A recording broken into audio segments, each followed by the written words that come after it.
What's up, everybody? What's up, everybody? Welcome. Couldn't get it out. Welcome to the show. Johnny Boy, John Middlekoff, Guy Haberman. Backward hat day, apparently. In honor of the PGA Championship, John. Backward hats for us today. You know what happens? I hate playing golf in the rain. Golf and baseball deserve to be playing sunny weather. When your bill gets soaked, it starts dripping in front of you. You can't see anything. Bills when they are a disaster. You know? Why didn't Rory go hatless like he did in the Ryder Cup? Because Nike pays a premium for that real estate. Okay. They got to put the swoosh on the front and the back. Yeah. What's up, everybody? Glad you're here. Like and subscribe. Get in the mailbag. You can do that 5 stars on Apple Podcasts. Leave us a review or just email the email that is down in the YouTube description or the podcast description. Promo code ham@gmail.com. Get a mailbag question in. How about them Lakers? News of the day today. I look forward to the NBA Finals in a month, John. News of the day today. And the Niners will be on the field. I don't know if you saw Matt Barrow's piece the other day about the unveiling. The quarterback coach that Trey Lance worked with said he took leaps and bounds the last 7 days with his new throwing motion. So we'll get to see that this week.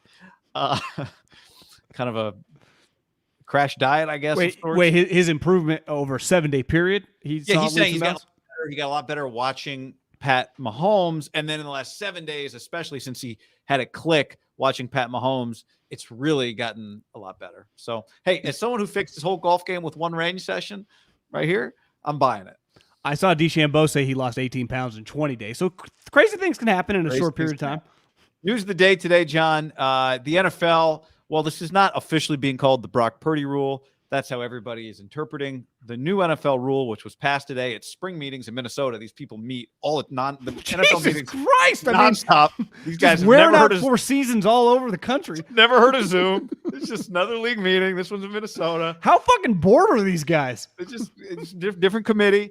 They get together, SB 902, whatever the hell this rule is called, that allows a 47th active roster spot for an emergency quarterback, a third quarterback who can only play if the first 2 quarterbacks have been injured or disqualified. And when you go to Google and look up the rule, here are 5 different stories about the rule.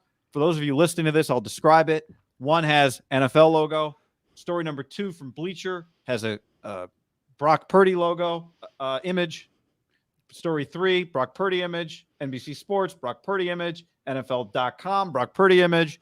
So, this is being viewed as a response to Christian McCaffrey coming in for Josh Johnson in the NFC Championship game.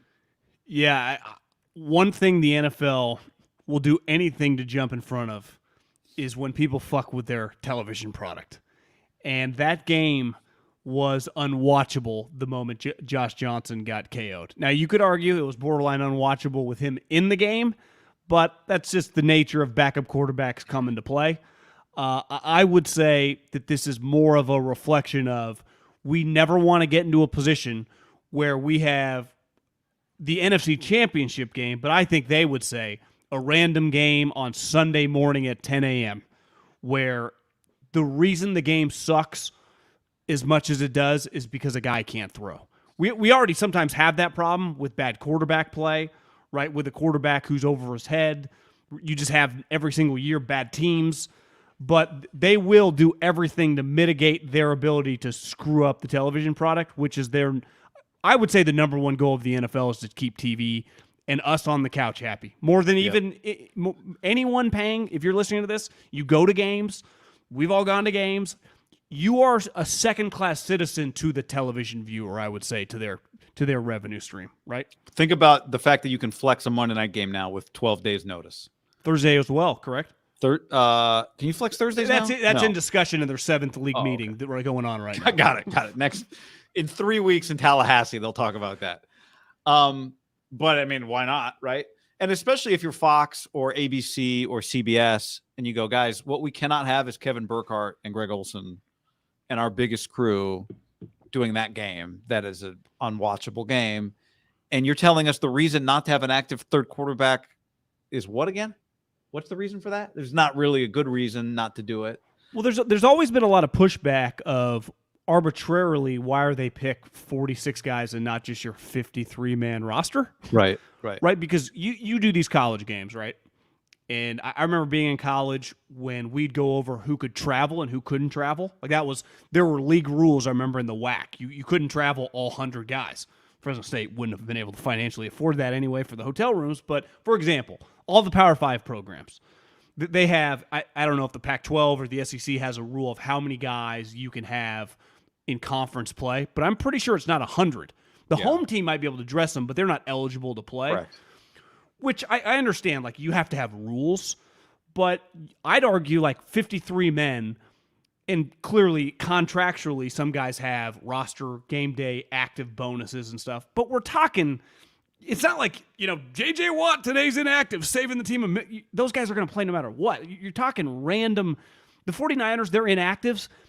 Diehard fans don't know some of the guys that are inactives besides some of their recent high picks, right? For every Danny Gray and Ty Davis-Price, those guys are on. If you're a third-round pick, you're making $800,000 in the season. So what are we? Why can't the guy just be active? But I'm sure in these 7th league meeting of the year, they're having the discussion like, that extra $3 million over the course of the season. But you're talking, I would say, given the size of the business, it's a line item. And this one, I think, was an easy one to pass because of what just happened. I do think this brings into light, like, why can't just all 53 guys be? One thing I don't think people quite understand, if you're listening to this and you've been to a college game, hell, even a high school game that has a big high school team, there are dramatically more people on a sideline than if you go to an NFL game. There aren't that many people on the sideline, right? They're just really... it's true. And some of the extra bodies are in sweats, right? Right. It is not jam-packed. There are way more people... If you go to Fresno State or USC or whatever, when those two teams playing each other, the amount of people on both sidelines than 49ers Rams. Well, yeah, because Kenny Amendola and Chris Pacheco, they all get sideline passes, right? Everybody gets. The NFL doesn't give out sideline passes, right? No, you don't get all the sideline passes. But I'm even talking about the players in pads. No, you're right. But here's the question: I do think there is a fair question about: are there 53? Are there enough players are there enough good players to play in NFL games every Sunday if 53 guys are suited up for every team? What it has more to do with in the sport of football, injuries happen. How often and it doesn't just a specific team, but you get in a position where it's like, hey, they're on to their last safety. Like, do you need to be in that position? Because he's good enough to be on your active roster. I would say he's good enough to just be in pads, even if he never plays a snap.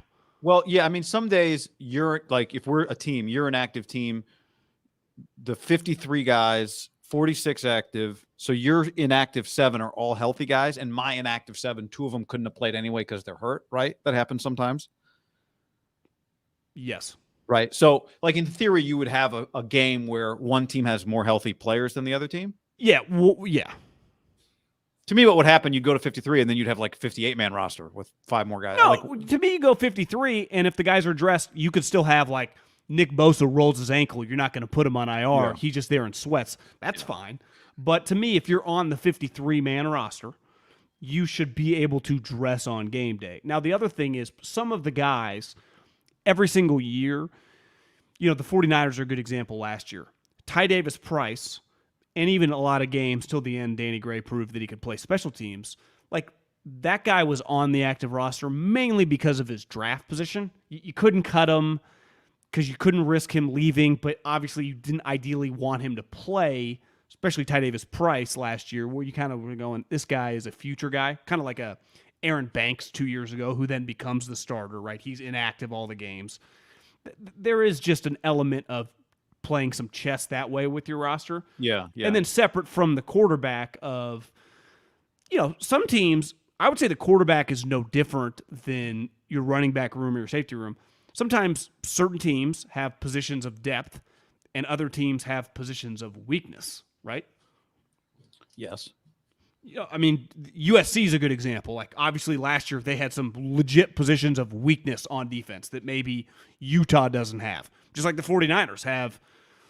Last year, you would say their position of weakness, I don't even know. It was like their starting right tackle. Like, they were same with the Eagles. Like, they were pretty well-rounded operations. No team's ever going to be like, they got the best 3 quarterbacks in the league. This isn't. I always Steve love Young, Joe quarterback Montana. room rankings. Like, oh, quarterback room. Well, they got the best players, so their quarterback room is ranked high. Hopefully, guys 2 and 3 don't have to play. Well, exactly. If I tell you like, who gives a fuck about the Chiefs' second quarterback right now? I think is Blaine Gabbert. Like, do you think they care? Their options are just going to be limited. You'd say when that we see what Mahomes plays on. You could argue the Raiders' position room. I mean, they got a 4th-round pick. They got Derek and they got Jameis. You know, I mean, how much starting experience do Jameis and Derek have? Saints. That's what I'm saying. Yeah. But it's like, would the Chiefs trade their position room 1 to 4 might be better. But you'd rather be elite than deep. I mean, the Bills have Barkley and At Kyle Allen backing them up. Yeah. So let's talk about the Niners part of this, because I think a lot of people are reacting to the game. Like, would this have changed? There's 2 parts. Would this have changed the NFC Championship game? And what does this mean right now for the San Francisco 49ers? And what it means right now for the 49ers is more significant than what it would have meant for them last year in the NFC Championship game, right? Now, Brock Purdy was their 3rd quarterback to when start the season. Started. Yeah. Now it means that Brock Purdy and Sam Darnold and Trey Lance can all be active on game day. Now, the question still will be, it still is significant, who is the number 2 and who's the number 3? And I've got a theory for you on that. Interesting difference in this rule. Remember, this rule, people might think, like, didn't this rule exist? It existed for a long time. The difference between the way this rule, emergency QB rule, existed before and now is it used to be that if the 3rd quarterback came into the game, the 1st and 2nd quarterbacks cannot return to the game. That's different now. Let's say the 1st quarterback is out. The 2nd quarterback comes in, gets hurt, goes to the locker room. 3rd quarterback comes in. 2nd quarterback gets cleared. The 2nd quarterback can, or the 1st quarterback, those guys can return to the game, even if the 3rd quarterback has played. Where I think that rule, the way it used to be written, was probably so you couldn't have like Taysom Hill, Kyle Juszczyk type guys that you say, oh, this is our 3rd quarterback, but really he's a player and then he plays on special teams. You wouldn't want him to be your 2nd quarterback, but you would want to use him in spots your 2nd quarterback wouldn't play. Yeah, or use him at other positions. You're kind of manipulating the rule. And who knows? Could this rule still get manipulated with guys like that? What if you went, hey, Kyle Juszczyk, I'm not saying him specifically, but a guy like him can also throw the ball a little bit. Yeah. But we keep him up as our 3rd quarterback, but really you have zero, desire to ever play him at quarterback. But he's like playing on offense, playing on special teams. I would wonder if that was like from a football standpoint, a pushback always on that because teams will cheat. The 49ers, I do not think would. I think a lot of teams would utilize this. I think. But the guy's got to be hurt, right? I guess you could fake an injury for that guy to come out of the game. You can't just sub him out for one play. Your 3rd quarterback comes on, then he comes off, and the other guy comes back. Why not? Right? Well, I mean, you'd have to fake the injury, so you got to fake the injury. What if you just have him? What if he has a package? Like a. But what I'm saying is the 3rd quarterback can only come in because of injury or disqualification. Is that the current rule? That's the rule. Yeah. Gotcha. Okay. So you would have to fake the, again, could be done. So doing it that way, I think they are driving it to a true. I think the Dolphins and the 49ers last year, and there were probably more teams, but I know for a fact because Skyler and Brock were drafted very close to each other, made the 53-man roster out of camp, right? So those teams had 3 guys on their 53, and they're good examples, right? If this rule was in place, I think all 3 guys are dressing week 1. They ended up, as injuries happened, they all started and played. But I think that's a good example of Skylar Thompson and Brock Purdy, week 1 last year, would have been in pads right next to their backup and the coach, correct? Right. And I think any team that keeps 3 quarterbacks would have naturally done that. Brock Purdy, week 1 last year against the Bears, was in fucking sweats doing who knows what, right? Yeah. Same with Skylar. And then as injuries happen, they both emerge, but I think it helps a situation out. Jordan Love, right, when he was originally drafted, they maybe would have been inclined to like, well, he's actually our 3rd quarterback. We'll have a backup quarterback if he's not quote unquote ready or whatever. It enables you to me more wiggle room, which I was thinking about today in the shower. Wouldn't you? Every team in the league should now aspire to have, because it wasn't as necessary. You're like, oh, we'll have a practice squad quarterback. Like now with this rule, you're crazy to not. I'm not saying teams weren't desiring to have 3 quarterbacks they felt good about, but I think you're making even more of a conscious and just aggressive scouting effort to have three guys, maybe more inclined to draft Brock Purdy every single year, right? Yeah. Like it makes sense. The Saints, Jake Hain or Stetson Bennett, like why wouldn't you like every other year be drafting a guy in like the 4th, 5th round at quarterback? Do you think are most teams willing to keep a third guy in the 53 previously?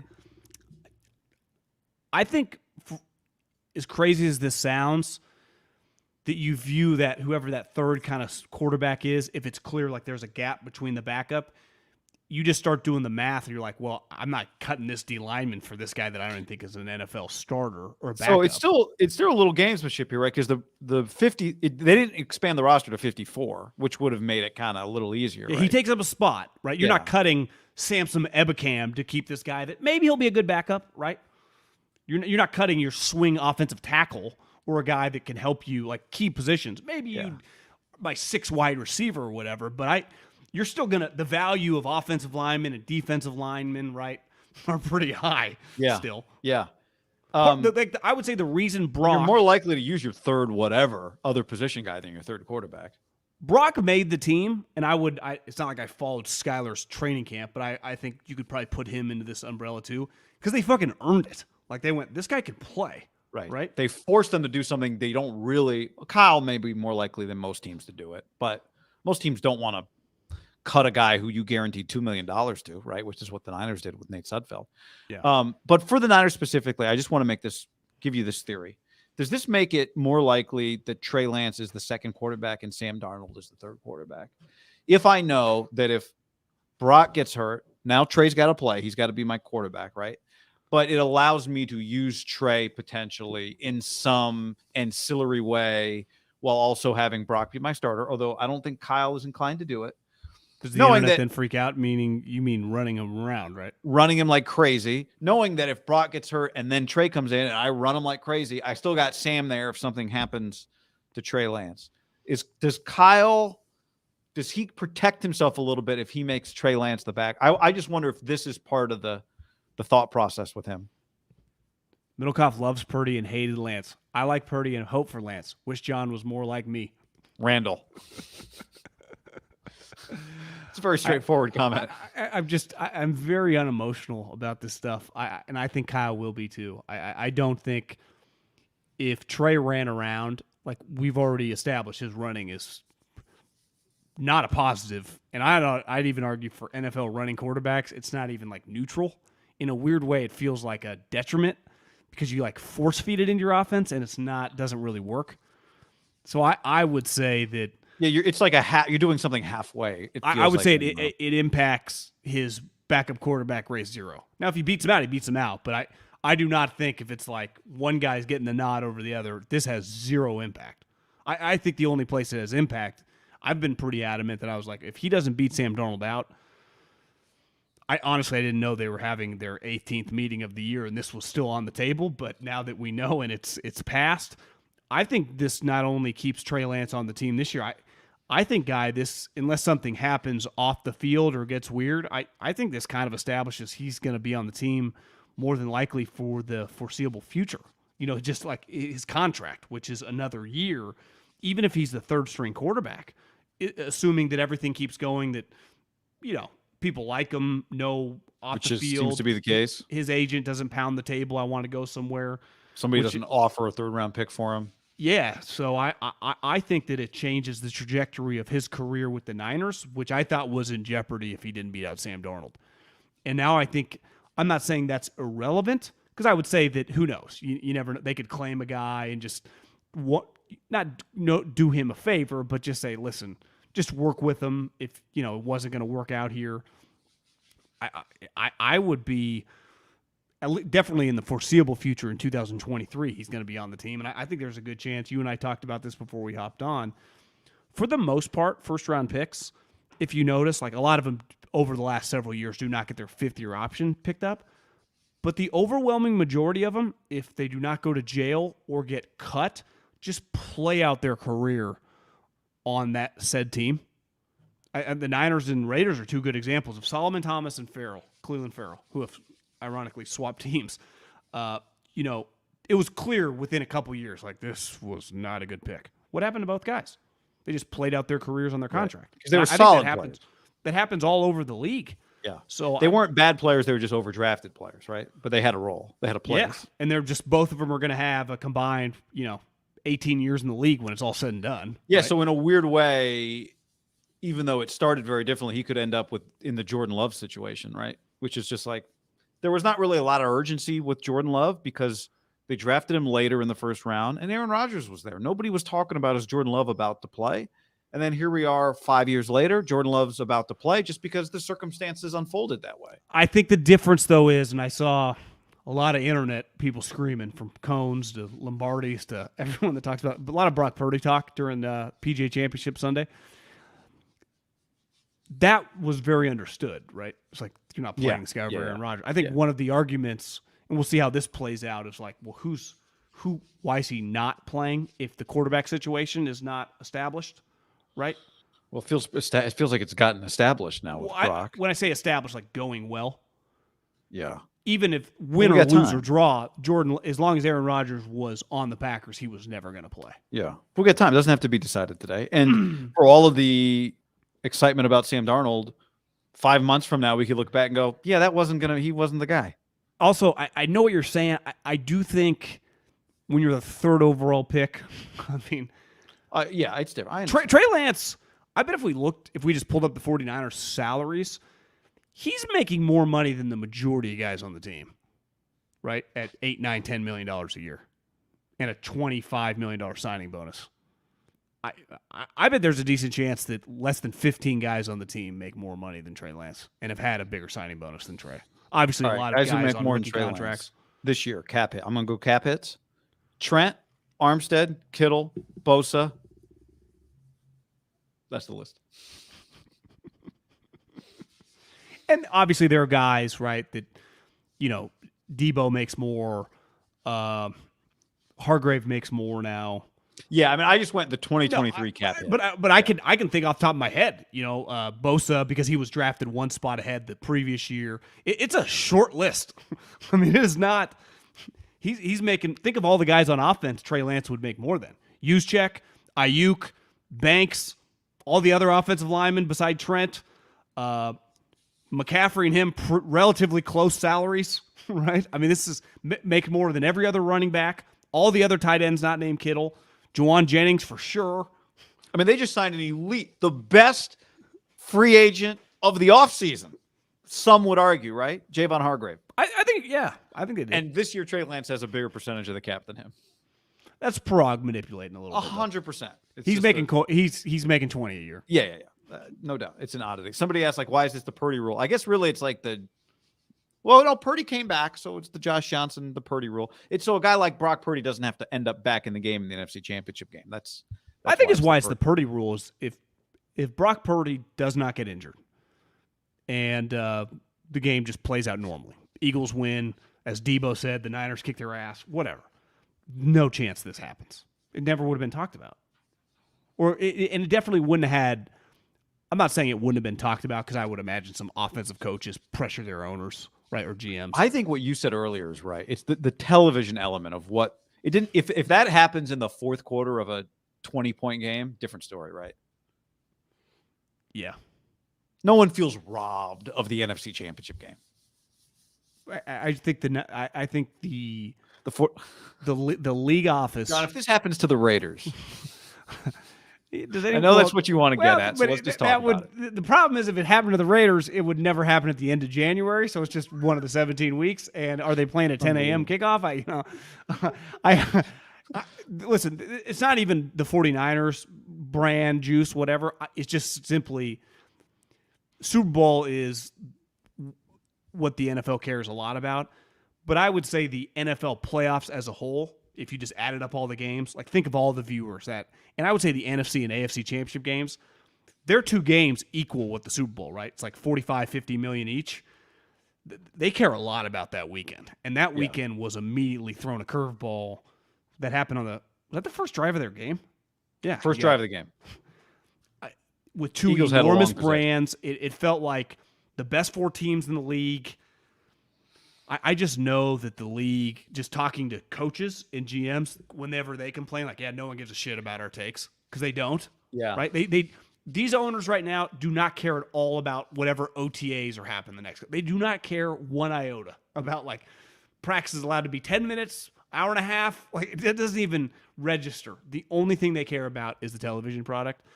And I think the playoff games mean a shitload to them because that's for as much money as they make during the regular season. Those games is like you pay probably. I wonder if you talk to people that are in charge of the buying of the league that go obviously paying for the inventory throughout the 17 or 18 weeks is big. But if we're CBS and Fox that get games every single week of the playoffs and then flip-flop on the Super Bowl, those playoff games are where we can make a month worth of revenue that we do during the season, right? Imagine being the guy in charge of ad sales for the Super Bowl, and he's sitting at dinner with the guy in charge of ad sales for the World Series and the guy in charge of ad sales for the NBA Finals. And the guy in charge of ad sales for the Super Bowl says, we can sell all these ads before anybody knows who's in the game, and everyone's going to get their money's worth, right? We can sell the ads right now today, and you could tell me it's Giants, Chiefs, or it's Bengals, Seahawks. No one's going to walk away from their Super Bowl ad going, we got gypped. You imagine being the guy in charge of NBA final sales? Almost all, it's like, we're going to get Lakers, Celtics, or Nuggets Heat.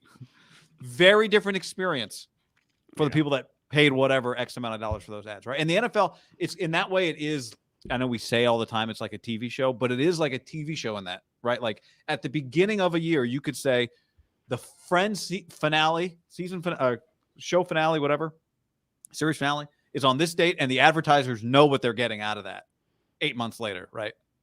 Yeah. The NFL is like that. The rest of sports is not like that. The rest of sports ratings for your championship game are dependent on who participates in the game. Well, it's like whenever the NCAA baseball playoff starts, you're champion- like, God, Dodgers, Yankees be sweet. Right. And then it ends up like Padres, Astros. It's just not the same. NFL doesn't matter. No, it doesn't. It's why I keep pushing back on the Thursday night games. Like, God, I don't know how they're really complaining, but they take that shit very seriously. Because I don't think that they view everything in a big picture view. Like they always just want to have bigger numbers, right? Yeah. They never want to go backwards, even though it was very understandable on the Amazon Prime thing. Yes. And where is Amazon Prime sniffing any numbers even? Just look at any other. If you put an NBA playoff game, even the Lakers, right, who now are the second biggest television brand in the league behind the Warriors, the Lakers and the Nuggets, streaming only for Game 4. Streaming on whatever, YouTube TV, Amazon Prime, you name it. Whatever they are getting for the series, I'll just pick a number. 6 million people watch the playoff games. That might be low, might be high. What would you say that number immediately gets whacked in half? I mean, at least, yeah. I mean, if you told me that 1.5 million people, it got cut by 80% or whatever, I'd believe you. I think the NFL, they're not like recession proof where it wouldn't go down. It would not nearly go down as much. And if you told me the playoff game, like this Peacock playoff game, right? The playoff game. I think by the time, and if you get the right teams, now I would guess they give them the shittiest game. But actually they won't because it's Saturday night, I think. It's Saturday night, Peacock only. Okay. It'll be fine. You just made me think. I just went and looked. Like, do you think the Peacock playoff game is going to do like shitty numbers? Well, it won't do Fox or NBC or Fox or ABC numbers. Yeah, and it won't do what it would do if you just put it on NBC Saturday night. Right. I just went and looked. I remember getting the first iPhone back in 2008. I had just gotten the day before a BlackBerry with the full keyboard. Yeah. And then the iPhone comes out, and my radio boss, Chris Pacheco, was like, we'll get the iPhone. It'll be work expense. So I went the next day, swapped it out, got the new iPhone. 2008. iPhone revenue in 2008, $1.8 billion. $1.8 billion. Year 2, $13 billion. Year 3, $25 billion. Year 4, $45 billion. I mean, these are growing exponentially. Last year, $205 billion. So I'd be curious back in 2008, what sold more iPhones or more home phones in 2008? It's a good question. I'm going to guess home phones. Number of units moved, 2008, home phones. Right? That'd be my guess. I don't know. I can't find. Oh wait, if you went like 02, I'd say for sure. I feel like 08. Yeah, I don't know. But my point is just like we all know where the Amazon streams are going. We know where they are going. They will be this one day. They will be the same numbers as the broadcast numbers. But it's going to be a little while. It's going to be a few minutes. Apple went from 1.8 billion in year 1 to 205 billion. Do you know that Apple's AirPod revenue is almost 25 billion? I mean, considering I have to buy a new pair every 2 years, it makes sense. 2 years. The other thing is people just naturally, it's way more losable, I feel, than the string one, too. Yeah, 100%. I saw someone say that the AirPod revenue alone for Apple is more than a percentage of companies that are ranked in like the top 1,000. Just that alone for them.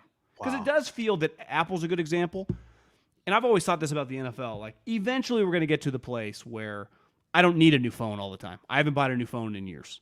I've had the same. That's what battery degradation is there to accomplish. I've had the same iPad now for a while. I don't need a new iPad. Yeah. But where the game has changed for them with the iPad is like the moment you get kids, you have to get more iPads. It's a guarantee. So I think they've really benefited from the millennial generation getting really annoyed with their kids, where I think our parents just, I don't know, dealt with it. Because, I mean, in the history of time that I didn't have another option, John. No. But the NFL just like, they're not going to be on top forever. That's a fact. We've seen it in our own lifetime. Baseball, when we were born, I would say was the biggest.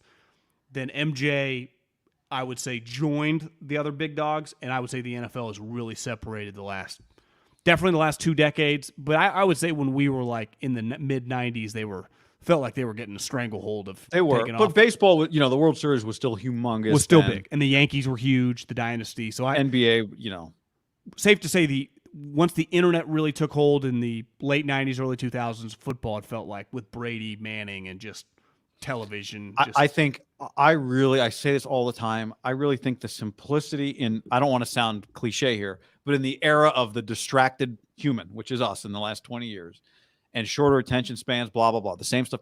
The fact that the NFL is always on at the same exact time, and you don't have to dedicate every night to it. You don't have to, what time do we east? Are we on the East? Are we on just Sunday? I'm going to watch the games. That's it. Monday, I'll watch the games. Thursday, okay. That's it. It is so easy to consume at a time when your consumption is like all over the place. It's just built in. I have a lot of respect for people that, in the medium of talking about stuff or writing or whatever, that cover basketball, for example. Yeah. It's like every night. I mean, the NBA playoffs, like I didn't watch 1 second of the Heat Celtics. It didn't matter at all to me. I wouldn't have. But there's been an NBA playoff game for the last month and a half. I know this. Russillo's going to be breaking it down for 90 minutes. I know. I just, the dude doesn't leave his house because he doesn't want to miss a game. Like I couldn't do that. At least with football, I know it's Thursday, Sunday, Monday, and I really like Saturdays, but it's only the fall, and it's just very set. Like I don't have to worry about random days. Where in baseball and basketball, it's just it's relentless. And that's all the NFL's trying to protect is that stranglehold. And they got it for the foreseeable future. It's going to end though in our lifetime. I think. I don't know what's going to take it over. It's not like baseball or basketball. Video games. Yeah, I mean something. Little kids watch people play video games on YouTube. Unboxing videos. Feels like that had a shelf life. Joe says, parents dealt with it? What do you mean? Oh, yeah, they beat their children. Just Mike said, why aren't we calling this the Middleman Podcast yet? Papa used to call us that. Yeah, I mean, I don't think I ever got whacked that I didn't deserve it. I'm talking less about like 10-year-olds and more just about like 4-year-olds. Right. 4-year-olds, I've got news for you. Unless you're a fucking deadbeat loser criminal, have never been getting beaten, but they are definitely getting iPads. And I don't blame anybody. I will do the same in front of their eyes because it's the only way you can. And our parents and their parents, like that did not happen. And those kids were not getting beat. I had what was it called? You fill in blanks. Mad Libs. But in my mind, I was like, oh, yeah, whole car where I did Mad Libs. Reality was I probably did it for 7 minutes and then needed something else to do. Yeah. Randall says, just took a dump. What did I miss? You don't take your phone, bro? What? It's 2023. Yeah. Why'd you miss anything? What are you talking about? All right. So, one thing we didn't do, I pulled this up real quick here. NFL depth chart by position. So, like, who is your third quarterback? Because it's not Nate Sudfeld, right? Maybe it'll be Nate Sudfeld. But third quarterbacks, you want some third quarterbacks around the NFL real quick? Matt Barkley in Buffalo. Skylar Thompson and Mike White are both Tua's backups. Trace McSorley is the But third. isn't that a good example? Like, those two guys will make the team. Yeah. Mason Rudolph, Mitch Trubisky, Kenny Pickett. That group is still going strong. They've added Tanner Morgan from Minnesota. Case Keenum. I mean, look, all of this. It's going to extend careers, I think. Jarrett Garantano is the third string quarterback in Buffalo with Ben DiNucci behind him. But do you agree, like, careers, like the random Matt Barkley, like more Matt Barkleys will exist now in the NFL? Yeah, extend careers and just kind of keep a career. Like maybe Max Duggan's got a shot that he wouldn't have otherwise. Jaron Hall. Yeah, let me rephrase that. Create careers. Yeah. I would say if you were a guy in the UFL or the XFL or some of those other random leagues, like you're the best quarterback, that becomes more enticing. Like you could, if you flash a little bit, you could keep this thing. You could have a 5-year NFL career that might not have happened. Purdy is just, and Skylar Thompson, to me, are bad examples because they like legitimately made their team as rookies. Right. You know, it's more about guys that had no shot and to make the team and then just kind of keep their, you know, maybe get kept as, you wouldn't keep them on the 53, but if you're on my practice squad, I have to think, I guess some teams, there are going to be a lot of teams next year in the NFL that go into games with 2 quarterbacks. Like, would another team have cut Brock Purdy last year? It depends if he played as well as he did. Yeah. Yeah, I mean, if you've got a young quarterback that you kind of like, you are not exposing him to getting cut. That's the thing about the position, is you're more likely to keep a borderline guy there. Again, I can't speak for Skylar Thompson. I didn't watch Miami in the preseason, but Brock played well in the preseason. Brock beat out, what's his name? Remember, by the second preseason game, he was the number 2 quarterback. Sudfeld, yeah. So it was like he was trending. And at the time, Jimmy Garoppolo wasn't on the roster. Remember? They signed him like at the 53 man, basically. It was kind of a unique situation that way, where the Dolphins, for example, had Teddy as their backup. So it was like this guy, he just made the roster as a third quarterback, which is pretty impressive to do. Purdy technically made the roster as the backup. Maybe it all happened at once. I guess they kind of knew. Niners were just in a unique situation. Where I would say that Skyler was more just like, clearly they valued him enough to keep him as a true 3 because they already had 2 guys they knew the whole offseason, let alone training camp, were going to be on their team, right? Yeah. And Tua. And Hayner's a good example. Like, to me, Hayner feels like a lock to make the roster, right? Scott says, get your boy Jake Hayner. Check out this photo shoot. Yeah, I agree with you, John. He's even before this rule, he's making the roster. For those, if you didn't see it, Warren Sharp tweeted out what he called a unserious roller coaster. See, I would push back a little bit. Not that he wasn't. You're not a lock as a 4th-round pick if things go shitty. I think you get the benefit of the doubt now, even if there's a, you know, he's running with the 3. I just think a guy like him, Stetson Bennett's a good example. I don't know who the other quarterback is on the Rams. He might just be a numbers. Brett Rippon. Yeah, so he's probably beating him out. I just think you know, to take a guy in the 4th round, he's got a Tyler Wilson, remember, was the Raiders' 4th-round quarterback out of Arkansas that they cut. If you take a guy in the 4th round, you got to really not like him to cut him. But it's not like him.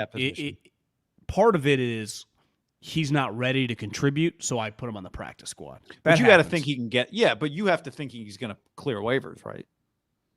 Yes. And that's where this guy is not clear. Hey, Jake Hayner would not clear waivers. No. Because there are teams, I'm sure – what would you say? Half the league would have been interested if he was in the 5th or 6th round just because he's a quarterback before this rule, right? Jake Hayner was well-liked and viewed by NFL teams. Yeah, there are teams that I'm sure think he could be their backup quarterback. 100%. And who knows? Including the 49ers. I would say there's a chance that he beats out Jameis Winston. We see it all the time in the NFL, right? Sounds crazy when you say it out loud, but maybe Hayner has more support internally than Jameis does, right? Well, I mean, there's always this like sliding scale of, have we seen your best? What else do you have to offer? And you will take sometimes potential over the known. And the known with Jameis is we know what we're getting. It's not getting any better than what it is. The potential of Jake, they might lean that way. Now, in the end, he may not have half the career that Jameis had. I don't know. It's not about Jameis, but you at that position, if it's not your starter, you tend to go with the potential. Do you know why his pictures got leaked, but I haven't seen any other rookies at this thing? I wonder if you can just go to the team website and see them. Yeah, I don't know. Why did Warren Sharp end up with these? Got a good head of hair. He does look good. I would imagine the outtakes of they take 500 photos. The photos they take are just ridiculous. Well, did you notice? I just saw a picture of a lot of the rookies. Looks like an actor playing football. Do you know what happens? Is like the majority of the guys there are like top 50 picks. It's like Jordan Addison, Zay Flowers, right? It's the guys, first round picks. But you got to have a bunch of quarterbacks there. So, CJ Stroud and some of those guys were there. But you also invite Stetson Bennett and him. They were there. Maybe none of the other pictures are interesting. Maybe that's the deal. Yeah, but to me, what's crazy about this is just the quarterbacks. Like, he gets invited to this. He's sitting with all the first rounders. Well, did you see the photo the other day? It was like Tom Brady and the owner of the Sixers met with the top 5 quarterbacks drafted. And you're like, all right. So they met with Richardson. Okay. Stroud. Makes sense. Okay. Alabama. Okay. He gets to go. Or maybe it was the 4 quarterbacks. Levis was there, I saw. Well, Levis was there. I'm like, Levis. But it was some endorsement sponsor deal, Was there somebody else? Maybe it was top 4, top 5 guys. I saw just a lot of other random people roaming around. I was like, who are these people? Michael Rubin feels like just the great connector. Like 100%. He's bringing things together. Yep. Tom Brady, John, welcome to the Raiders quarterback room, by the way, potentially. Part owner. I saw Florio wrote to buy 1% of the Raiders probably would cost $40 to $60 million. Which, if you were worth hundreds of millions of dollars, like $40 or $60 million, if you told me like the equivalent, John, you can give $50,000 to do X, that would be the equivalent of that. Yeah. I would do that without hesitation. $50,000 cash would be a lot of money to me. So like $50 million, even if you only are worth $600 million if you're Tom, that's still a pretty easy investment, I would say. Also, when you factor in that they only give ownership historically to people that are already involved. Right. It's a play to eventually own the Raiders. Own more of the Raiders? Or another team? Someone tweeted at me, like, does this protect him about the league coming after him? And I'd be like, I actually kind of view it as, I do think the league would like Tom. He doesn't have the money. Like, he's not rich enough, right? Like a David Tepper or some of the, the Walmart people that just bought dinner. He's not going to have that level of wealth. So, because one of the stories about Michael Jordan, people have always talked about, he got a really sweetheart deal to own the Hornets. Like, he didn't pay normal prices. But then did you watch Air? It's on Amazon Prime. No, I haven't watched it yet. Was it good? I've heard good things. Fantastic. One thing, Michael's mom, and I can't remember, I read Shoe Dog Red, I listened years ago. She negotiated as part of his deal was ownership in the shoe. So he gets annual revenue of every shoe sold. And it's, I don't think anyone has access to the contract, but it's rumored that he makes on average about $400 million a year just from the shoe alone. Michael, the shoe generates Nike billions.